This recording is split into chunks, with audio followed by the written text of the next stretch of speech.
again, it's just been my lifelong passion, really, or working lifelong passion to promote uniqueness, individuality, not copying others, and finding those people that could put product into the world that was more interesting. And I love doing it. Welcome to the BDI Create Today podcast. This is a podcast where we uncover and discover the who, what, where, when, why, and how you can be creative or have more creativity. And together we'll explore the extraordinary impact creativity can have in your life, in heart, mind, body, and soul. And if we haven't met yet, I'm Beth Buffington, a licensed artist, digital illustration instructor, and a creative coach, living just outside of the Windy City, Chicago. But mostly, I am someone who is curious about how creativity can weave its way into nearly everything in our lives. Each week, we are going to look at one or more of the sparkly facets that make up the ever-changing kaleidoscope that is creativity. Today, we welcome Margo Tantau to the Create Today podcast.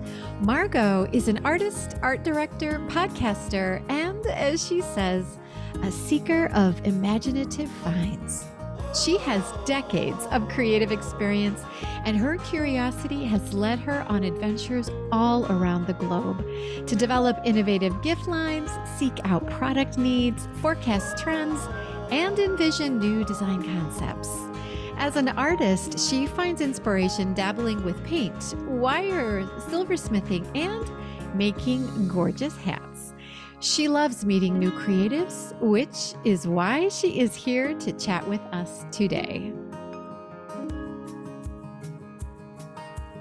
Welcome, my creative friends. Today on the Create Today podcast, we have a very special treat. We have Margo Tantau coming to join us to talk about creativity. She's going to share some of her golden nuggets from her experience of where she's been and what she does, and she'll share that with us today. So Margo, welcome to the BDI Create Today podcast. We are so excited that you are here. Oh, thank you, dear Beth. It's so nice to switch chairs with you. I'm so excited that you have this podcast, and I'm thrilled to be here. It is an honor to have you here, and I know everyone is very excited to hear what you have to say about yourself and your creativity. So let's just get started and tell us, for anyone that's coming in new that is thinking, I don't know, I've not met this Margo Tantau. Tell us a little bit about your creative background and how you are where you are today. Sure. Well, who is Margo? I am creative sort of through and through, but that doesn't mean I necessarily am putting my own art out into the world. I do and have made art for always, as long as I can remember. But my favorite thing really is to help you, listener, get your art out into the world. It's a little bit more my comfort zone than having a deadline and figuring out how to get that thing done of my own. I'd rather do it for you. And I've done that in many ways over several decades by having my own line with a rep, with a licensing agent. It was a physical line.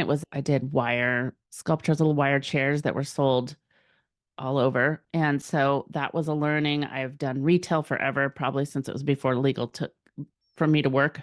Always been kind of an entrepreneur, and that moved into having my own retail store with my mom and kind of finding those people that would walk through the door and look around and say, hey, I paint, or I make this thing, and because somebody had found me and helped me through that, I loved doing that for others. And we always filled our store with as unique of product as we could. And so how do you find unique product as a retailer? You look for an artist that isn't making very many things, and you can grab some of those. So that turned into then a wholesale line, again, where I represented artists that were making things themselves. And so because I very much understood the process I could shepherd them through how do you wholesale something and quote unquote manufacture, make enough so that you can deliver your goods on time at a price that you're getting paid for this. So, all those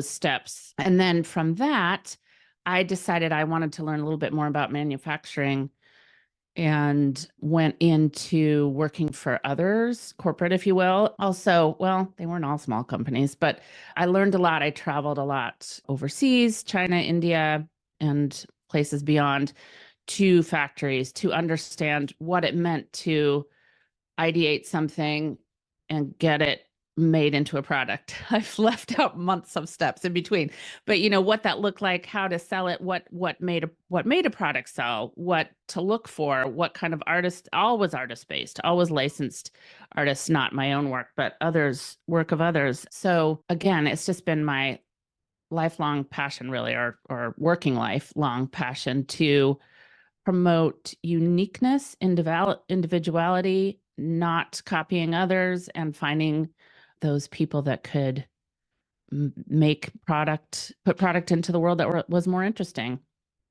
And I love doing it. Yes, I know that the people who know you and follow you on your podcast, Windowsill Chats, that's what they come in to learn more from you about, is just what you're doing now and how you're using your experience to do what is next in your creative path. So, tell me, with what you've done and how you do it, how do you find your creative confidence? And then what do you do to make sure that you stay confident despite all the things that we run into in today's world with like social media and comparing ourselves, and just wondering if there's room for us, or are we enough? How have you dealt with that? And do you have any advice for anyone out there that might be struggling? Well, hopefully with this conversation, people will find seeds of things that they can relate to. But confidence is a daily, weekly, monthly pill to swallow. I think it's sometimes you just have to put a hat on that makes you feel confident, or I mean, literally and figuratively. But I feel like there's so many ways that you can start to add little confidence ticks to your confidence bank, where it's things like taking a course where you're around. Now, that can do a couple things to your confidence. What I love about taking a course is you meet your peers that are doing similar things at the same time. So where before that, and I'm going to say course or doing a challenge, because these have, I feel like, a similar outcome. You can pop something into that course, an assignment, or if it's a challenge, what that week's challenge was. And you have to be brave sometimes to do it, but just be brave. Just get beyond that, because why did you sign up for it in the first place? And if you put it out there, the creative community it's a rare one, because everybody is so supportive of each other. There's really not that gossipy, backstabbing thing that goes on here in this creative community. So I'm not going to say if, because you're going to do it, when you submit that assignment or put your piece up into the challenge, people will love on you for it. They just will. They'll say, great job, that's awesome. And you just have to believe it, because they're not going to say it just for hot air. I think that's the step as somebody, and I'm speaking like maybe you've never done this before. Some people, of course, have done this before, but it still shows up for us. When I'm making something in my studio, I started out more as a graphic artist, but as the years have gone by, I have so many interests, and silversmithing is one of them. I make hats, I do all sorts of stuff. But when I'm working with anything, say silver, there's a torch and there's metal, or a paintbrush, same thing. Like, I have something in my head that I want to have happen, and I need that tool to, there's a good word. Anyway, whatever. I need that tool to help me get there, right? Translate was the word I was looking for. I need that tool to translate what's in my head to what I'm making. And you need confidence for that. And it doesn't always work the way you want. So sometimes you're you think, well, okay, I'm learning, because you are every step of the time. And sometimes you can say, well, that was a happy accident. But Mhm. I just think confidence, it comes from doing. It comes from showing up. It comes from participating. It comes from, maybe it's just going outside and taking a walk to the end of your driveway or whatever it is. But it comes from surrounding ourselves with other people that get who we are and what we're doing. Mm. I love so much about what you just said. And I just wrote down a few things that we need to look at and unpack. So, first of all, doing. It is so important that you just find some things to do and that you keep doing them. And I've heard over and over and over again, it is quantity and not quality that you need to Yes. really focus on when you're working on something creatively. Now, eventually you're going to work on, what are those outcomes? If you're working on something for a challenge, of course, what you turn in is going to be your best work. But don't kid yourself. If you're going to do a challenge, you don't just sit down and do one drawing and that's the thing that goes out there immediately. Like, No. everyone is not sitting down going, I'm going to draw a pineapple today. Here's my pineapple. Out it Voila. goes. No, it doesn't happen that way. And I don't know if everyone needs to hear that magic doesn't happen on everyone's tables. No. There's a lot of work that goes into getting one thing ready. And quite often, the more you do it, the better you get at it. So 100%. I right? love that you said that, because of course, I forgot that part. It's the repetitiveness of it. I remember when Jennifer Orkin Lewis said, probably in 2014 or 15, I'm going to draw in my journal every day and post it online. And now we think of Jennifer Orkin Lewis, who's a beautiful artist, as somebody who's so proficient and just gets it all the time. But she started somewhere. Lynn Whipple, another favorite artist of mine, has a fantastic, really old YouTube video called 100 Bad Paintings. And she's just so cute in it. She's like, well, she gets her guitar out and or banjo, and she plays some kind of funky chord. And she's like, I'm going to talk to you about what it took for me to get to where I am right now. And she literally has on her lap and on her ottoman a stack of a stack. I don't know if we never see really the paintings. We just see the sides of them. Here's another one. Here's another one. Here's another one. Here's another. I had to do all of these to get where I am now. And that is, I love the visual reminder, which that particular video is a very positive, makes me smile video. But I go back to it when I need to be reminded that you just have to show up for yourself.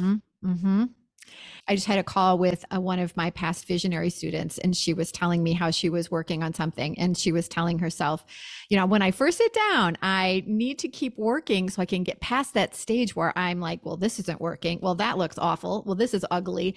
And then she said, and then all of a sudden I get to a point where like, oh, actually, this could be something. Yeah. I think I like this. And then pretty soon she's going, dang, look what I just did. You have to give yourself that grace to get to the point of being exhilarated about something. And I love that. I'm going to call it the pineapple rule. You can't just give yourself, you can't just sit down and draw a perfect pineapple the first time. No, it doesn't work. And yeah. And I find that I get stopped by my own inner critic, of course. Yes. And just go easy on your inner critic, really, because you're your own worst critic.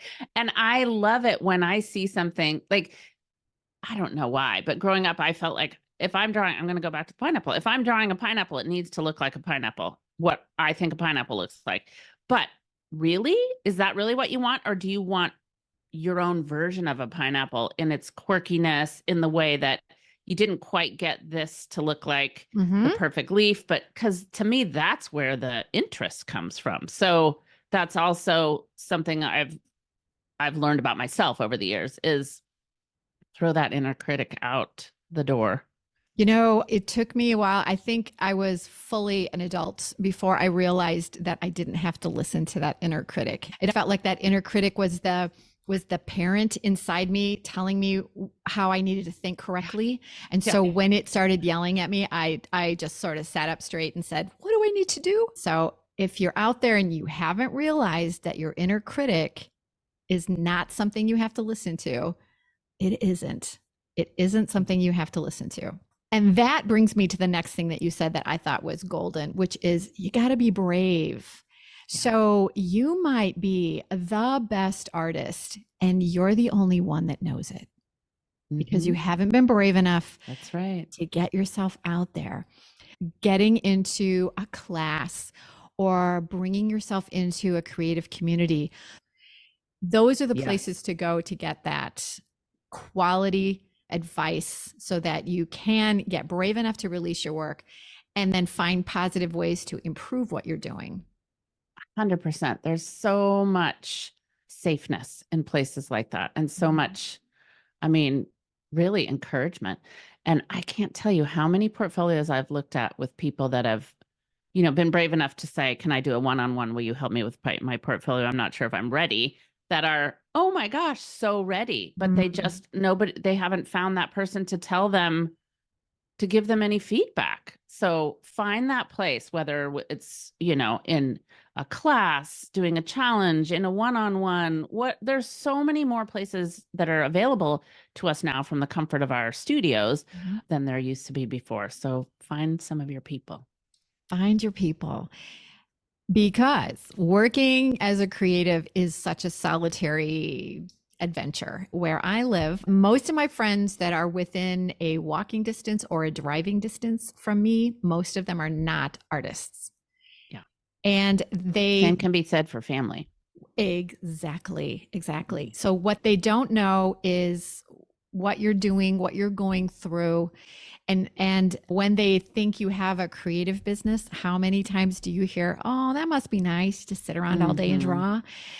And they don't realize how difficult it is to know what to do, know what to draw, know who to show it to, know where to go to get your art seen, how to get your art sold.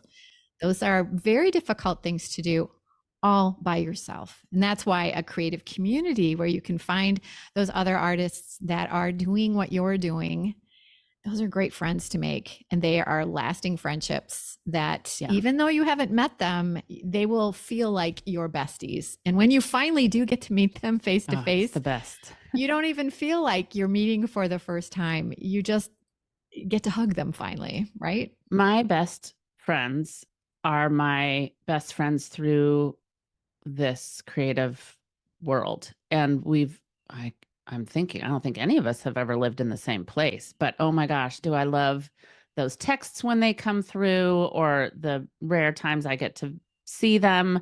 There's something so rich about understanding at a sort of just a very deep level what somebody else is going through, and having them be seen and you be seen at the same time.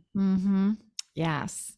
So highly recommend finding your people. So now let's talk a little bit about what that means about doing the work. Like, what is a productive work? Because I know one of the things we do as creatives is, and I am really guilty at this quite often, is that shiny object syndrome. Like, you're busy, but are you being productive? How do you focus on those things, Margo? Oh gosh. I think it comes with having a creative. I so admire those creatives that have really honed in both sides of their brain. I have not. I am not a linear thinker. I really have to set up times for myself to do certain things. A calendar app is my best friend for sure. And honestly, you guys, I didn't really use one till probably, I don't know, the last 6 or 7 years, when I've really leaned into a calendar app and I put everything on it so I don't forget anything. Not even so I don't forget anything, but I carve out time for the things that might not have seemed important enough, or whatever. You say, well, oh, I just have to do, that's just creative time for me. But it's so important to put that on your calendar and make time for it. So I feel like it's really about finding a schedule for yourself, or a way to schedule yourself, so that you, maybe for instance, you love the creative part, but you don't love the trying to make a business out of it part.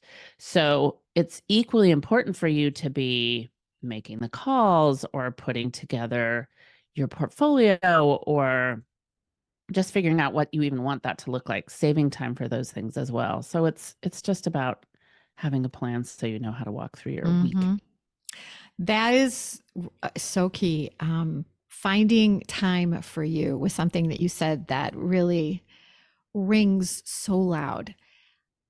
How many of us find time for absolutely everyone else in our lives? But when it comes time for you to take time to get your work done, it is always in that back seat. And if we really want to get serious about what we're doing with our art and have a creative practice that we talk about being something that's going to maybe help you monetarily, but also help you be a more happier and more content creative because you're making this time for your passion, you have to make time for it. And that is what you said, Margo, is put that on the calendar. And certainly many of us have days that are already completely full with other things, a job, kids, family, whatever it might be. But if it's important to you, you'll carve out the time and just make that happen for yourself. It's a gift that you give yourself. Mm-hmm. I was just listening to someone talk the other day about priority, and they pointed out that the definition for the word priority doesn't have a plural. There's no such thing as priorities, actually. And so I'm Really? like, really? I've always had that. But she said, really, you need to know your priority. Don't have your priorities straight. So every day you can figure out what is that priority that you need to do. And that while there are days where other people are going to take the priority, that there should be days where you are the priority. And once you've decided to do that, then you have to give yourself permission to let that actually happen. Priority and permission. That's very true. You know, one of the actual little tricks is that I just certainly didn't come up with this. I've heard this in several ways, but it works, is to it at the end, certainly say at the beginning of your week, before your week starts, what are the 3 things that I need to make sure I get done this week? And they might be the things that have been sitting there, like maybe it's taxes or that thank you note, or for what we're talking about, make sure I draw a half an hour every day and put that on a Post-it note on your computer. And then you can get more into the minutia of every day. What are the 3 things that I have to get done today for me, for that creative time, for whatever it is, for, you can put it to whatever topic you want. But that's just a nice little reminder, because 3 is not 10. 10, that list of 10 things seems like, oh my gosh, I'm never going to. 3 you could probably do. So even 1, start with 1. Yeah. Yes. So getting the work done is important. And so figuring out how you're going to do that, that's really valuable. So calendars, we all have one. Are we on it? That's the question. Yeah. So then when we are getting brave and we are talking about releasing work, what are some ways that we can build up that confidence so that we don't feel quite so overwhelmed? Oh gosh. Again, if you can phone a friend, it's helpful. I'm going to do it. But often it's just about pushing that button to release it out into the world, to put it online, whatever it is. You mentioned this a few minutes ago.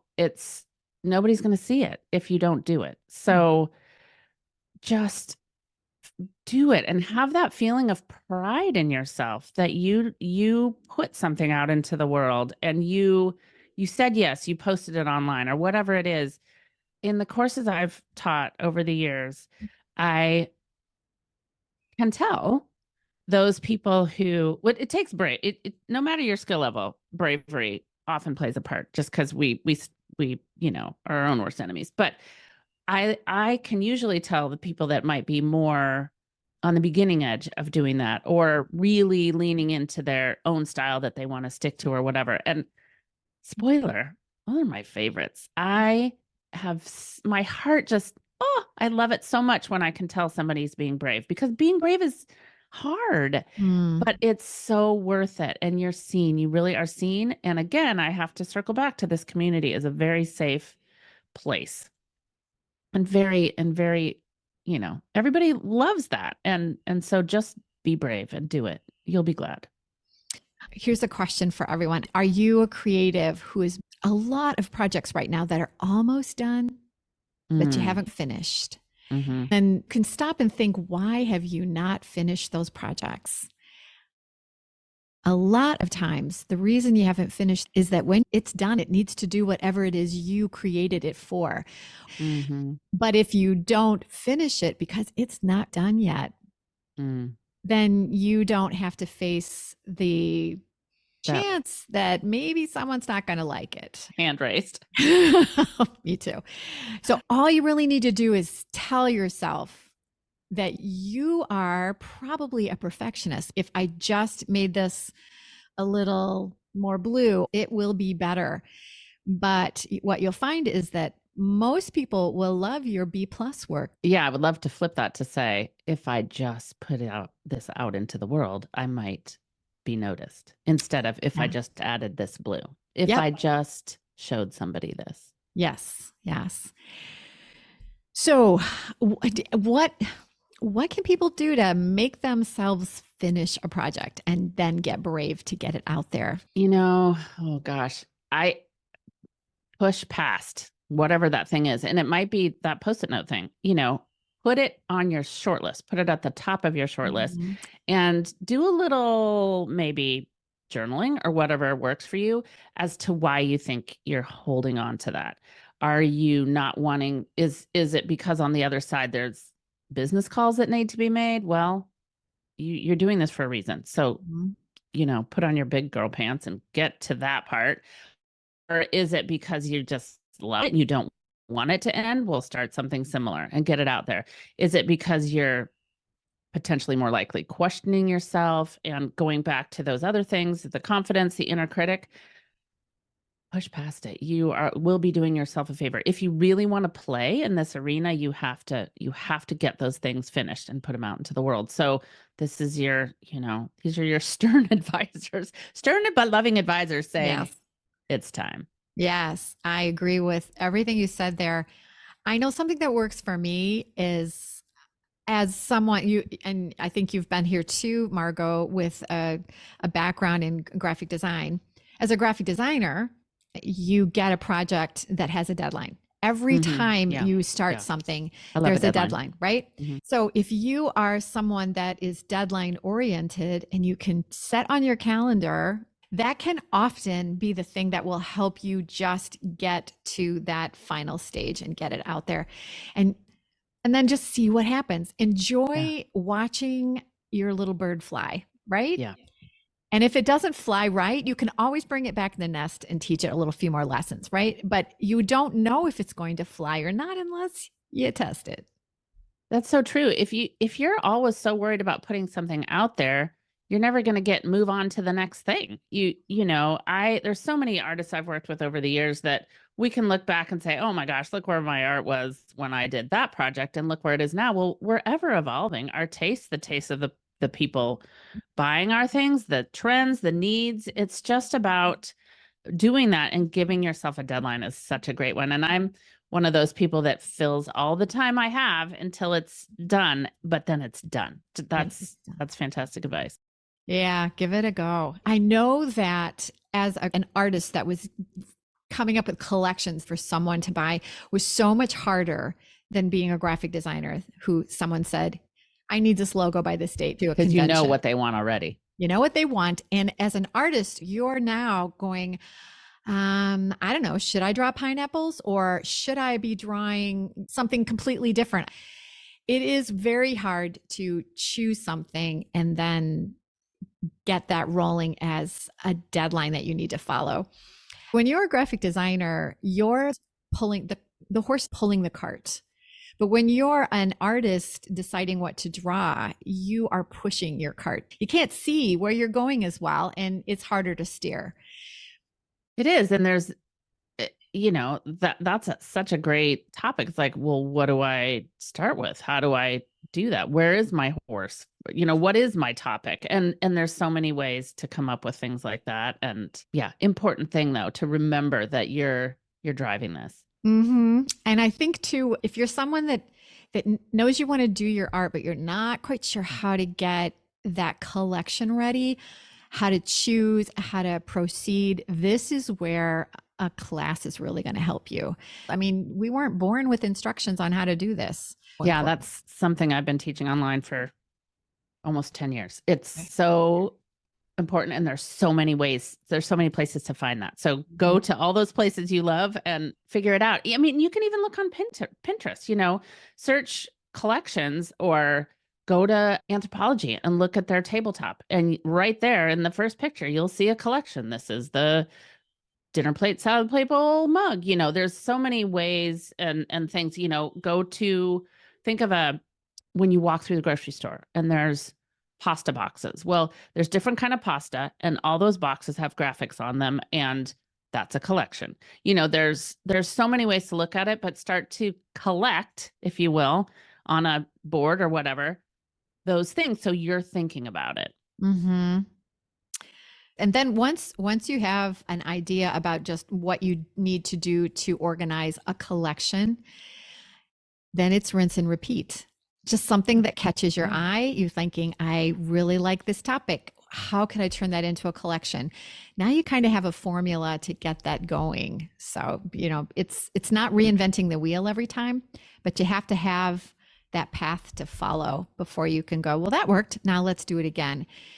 Yeah, it'll really help your portfolio. Certainly in your class, I know you lean into that greatly. It's something that you might even have without knowing it, because often you are drawing or creating things that you like, or that you're drawn to for a certain reason. Maybe it's a color or the plant you're drawing or whatever it is. Those you might be creating a collection without even knowing it. Yeah, absolutely. So, Margo, how is creativity keeping you feeling more content or feeling happier as just a regular individual? Oh my gosh, creativity in the broad sense is something that I need every day, and I get it without planning to, really. Instagram. Certainly we didn't have social media always. So Instagram though is there's so many beautiful things to look at, and I go down plenty of rabbit holes on the daily there, and I find so much creativity because Instagram is showing me back things that I like. So that page of, you might be interested in this, which is the little magnifying glass at the bottom of the Instagram. I find new people all the time. So there's lots of creativity there. I love to antique, and sometimes, not as often these days, but if I need just some inspiration or just a moment, I'll go wander around and look at what somebody else created, whether that was a long time ago or recently. But certainly it's time. My favorite is when I get time in my studio and I'm working through a creative challenge I give myself, which is, how do I make this thing? Is it going to turn out like I thought? And often what happened this weekend was that when I was in my studio, is I had a full-on vision of how something was going to turn out, and it didn't turn out that way at all. But, I just kind of went with it. And to me, that's where the juice comes from, because you're putting out something into the world that you might not have known needed to be there. So that part is pretty cool too. Yeah. I love how you have become aware of how creativity is happening, even though maybe you didn't plan it. Like, I'm going to go do this creative thing today. Yeah. But you can tie that into not only just how it makes you feel as a person, but also how it's going to affect you as an artist. Those things are really important.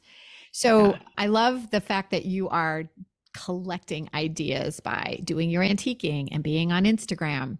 So if you're wondering about, like, where do I generate my ideas, it is important to leave the studio and get out Yeah. there and go do whatever it is you think your next collection might be about. Go shopping and look at products, go antiquing, go to flea markets, go to craft fairs and just see what other artists are doing or other products that just tweak you in some imaginative way. It's important. Yeah. And it's about, again, like as we've both mentioned, it's not about doing something like that. It's for me, it's about, oh my gosh, that technique, the color combination, the shape of something, the just sometimes it's just walking down the street and seeing how the shadows fall across the pavement, that gives me there's just so many ways to feed your inner creative, I think. I remember talking to you one time when I was on your podcast and we were talking about creative process and we were discussing getting out and looking at things. And you said, some days I just go out and I tell myself to look for things that are round. And I thought, that is so genius. It's so simple. But if you focus on something small like that, then the enormity of everything that could be a possibility is not going to overwhelm you, and you will look for round things. It's so simple. Sometimes the noise is so great especially when we're maybe newer at the process and we're trying to figure it out, or we're talking ourselves, into doing something. And I really do that. And in the old days when I lived in Atlanta and there was a big antique show called Lakewood, and it was huge and fabulous. And there were so many interesting things, but I would say today, I'm just going to look for, ephemera, whatever it was. And I would focus in such a different way. And it's a favorite thing to do. It's just fun. Yeah. To take a day and do that. Another thing you'd have to schedule for, but it's really creatively healthy. It is to give yourself that break where, again, you are being creatively selfish. This is for you. And you go out and just put on those artist eyes and look for things that are going to help you with whatever passion you're currently obsessed with. Consider it a creative write-off. Yes, absolutely. Absolutely. Oh, Margo, we could talk for a million years about creativity. I love it. It's just so important, to remember that you're not alone in this. And if you're feeling any of those things they're tugging at you either to go do it or to oh, should I? There's people out there that are waiting to welcome you. So just to recap a few things that we talked about that I think are really key takeaways. Find a community, be brave and get into some challenges, learn some new things and take some classes. And then take time for yourself and schedule that time. Make yourself a priority. Put a deadline in the calendar so that you can actually get something done. And then be brave, put your tools down and figure out what are you working on and where is it going to go? And then get it out there so people can see it. Because if you're someone that has a passion, it's probably because someone needs to see what you're doing, that you have an authentic artistic message that someone is looking for. And if you don't get it out there, they are going to be hungry and thirsting for what it is you have to artistically say. 100%. Yeah. So Margo, tell us now, where can we go to find you and to learn more about you and see what you're doing? Oh, goodness. Well, my website is Tantau Studio. It's my last name, Tantau studio.com. And on there, you can see ways to work with me. I do one-on-ones. I have a wonderful mastermind that I run a few times a year. That's, again, a way to create a very supportive creative peer group and work through some challenges or some goals you might have. Those run for 3 months. You can also find my podcast through my website or on wherever you listen to podcasts. It's called Windowsill Chats, and it's, over 3 years of creative conversations with artists, some of which you've heard of and some of which you haven't, but all sorts of things about just this creative path we're on and some business things and all that. I have a Facebook group. It's called In the Windowsill, and it's going to go along with I've had membership groups, but I'm really excited about what I'm building now that will be full of resources and live talks with people you've heard on the podcast and things like that. So stay tuned. Stay tuned for that. But if you go to my website, you can find out more, and Instagram at Windowsill Chats or my name, M. Tantau. So there's a lot of places, but go to the website and you'll find them all. Great, great. And your mastermind, when will that be up for registration again? So it's open now, and we will be starting probably beginning to mid-March on that. Awesome. Awesome. Yeah. And I know people who have been in your mastermind and the goodness they've received from it. So thanks. Yeah, it's a good place to go and really dive deep into your own artistic abilities and then figuring out like what you can do with them. So yeah, it really is. In our last mastermind, we had a range of abilities, and it just turned into a group that is so supportive of each other. And, businesses were started in those 3 months, and decisions were made, and work was honed in on. And it was just so great to see these women supporting each other and be able to lean into that with the knowledge I've gained over the years as well. Yes, and Margo is going to be one of the guest speakers for my Visionary and Saga class in the Learn the Art of Procreate for the winter class. So we're really excited to have you come and speak with us there as well. So many good things you're doing and staying busy doing. Yes, so wonderful to have you here. So everyone, when you are out there in your studio, remember you're not alone. So look for those communities and be brave about what you're doing, and don't be afraid to let your authentic voice be your lead as you make decisions about what you need to do next. Your creativity is unique to you, and there are people out there that need to hear what you have to say. So, Margo, thank you for coming to talk to us today. Much appreciated. Beth, thank you so much. And just remember, everybody, we see you shining. We really do. We do. Thanks, Margo. In the meantime, my friends, stay creative. We'll see you again next on the BDI podcast. Oh, here's one more note from our sponsor. Who is me? I have an exciting invitation for you, my friend. Summer is just around the corner, so take some time to pamper your creative self. This summer, come and create today with me. Join me at the Artist Rising Retreat Center in the beautiful Connecticut River Valley Inn. The dates are July 28th through August 1st. I'm going to guide you through my creative process of taking flowers of photos, drawing and stylizing your beautiful flowers, and then making zenfully gorgeous flower mandalas, all in Procreate. This will be an amazing adventure for anyone interested in learning Procreate. The inn is beautiful and will serve you some amazing food and drink, and all you need to do is relax and be creative. So come and bring a friend or 2 or 3 and meet me in Connecticut this summer for some lovely sun-filled days, and we'll create today together. For registration and to gather more information, just go to www.artistsrising.net/Beth-Buffington-2024.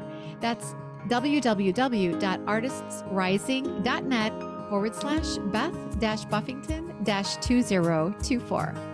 Or look in the show notes for the link. You can also find the information on my Instagram page. Just search for Beth Buffington. I can't wait to create today with you this summer.